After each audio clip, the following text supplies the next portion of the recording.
আজকে করছি ছটাক ডাল। মার কাছে শুনেছি এক মুঠ মানে মানে এরম হাতে মুঠো করে এক মুঠ নিলে হয় এক ছটাক।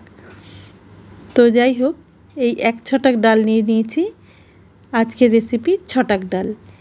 এটা দিয়ে তরকারিগুলো দিয়ে কি করে ছটাক ডাল করি দেখো। প্রথমে আমি মুগের ডাল এক মুঠ ভেজে নিয়ে রেখে দিলাম, ধুয়ে রেখে দেব। তারপর কড়াইতে সর্ষের তেল দিয়ে দিলাম। এবারে দিয়ে দিচ্ছি শুকনো লঙ্কা একটা, সাদা জিরে ছোটো চামচের 1 চামচ। এইবার তরকারিগুলো দিয়ে দেব। আমি কেটেছিলাম কাঁকরোল, আলু, মিষ্টি কুমড়ো, কোয়াশ, এগুলো কেটেছিলাম। পটলও দিতে পারো, পুঁই শাক থাকলে পুঁই শাকও দিতে পারো। এবার দিয়ে দিলাম থেতো করা আদা, ছোটো 1 চামচ মতো থেতো করা আদা, হলুদ, নুন, পরিমাণ মতো হলুদ নুন দিয়ে দিলাম। এবার ভালো করে এটার সাথে মিশিয়ে নিচ্ছি।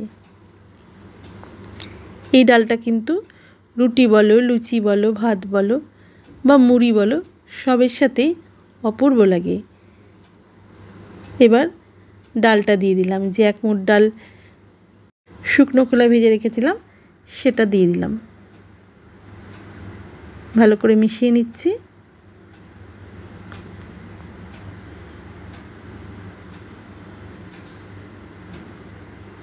যেটুকু জল উঠেছিল সেটা দিয়ে কিন্তু কষানো হয়ে যাচ্ছে।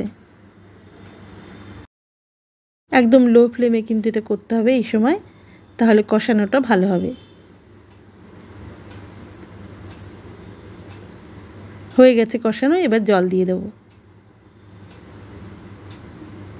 দেখো ফুটে উঠেছে, একটু ঘি দিয়ে দিলাম। এবার নামানোর আগে দিয়ে দিচ্ছি একটু ধনেপাতা, একটু চিনি দিয়ে দিলাম।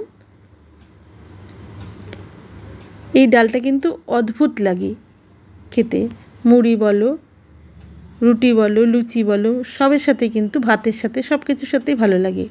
আর একটু কমে আসলে ঝোলটা তখন নামিয়ে নেব। তোমরা কিন্তু পুঁই শাক বা কাটোয়া ডাঁটা যেটাকে বলে সেটাও এর মধ্যে দিতে পারো, খুব ভালো লাগে।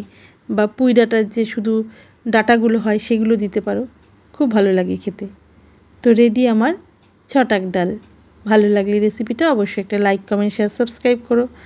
আর এখন নামিয়ে নেব। ডালটা হয়ে গেছে, দেখো ডাল সেদ্ধ হয়ে গেছে, পুরোপুরি হয়ে গেছে। এবারে নামিয়ে নেব। আবারও বলছি, রেসিপিটা ভালো লাগলে অবশ্যই একটা লাইক, কমেন্ট, শেয়ার, সাবস্ক্রাইব করো। এটা তোমাদের কাছে আমার বিশেষ অনুরোধ রইল। Thanks for watching. টাটা। আবার আগামীকাল চলে আসবো আরেকটা নতুন অন্য কোনো রেসিপি নিয়ে। ততক্ষণ টাটা, বাই বাই।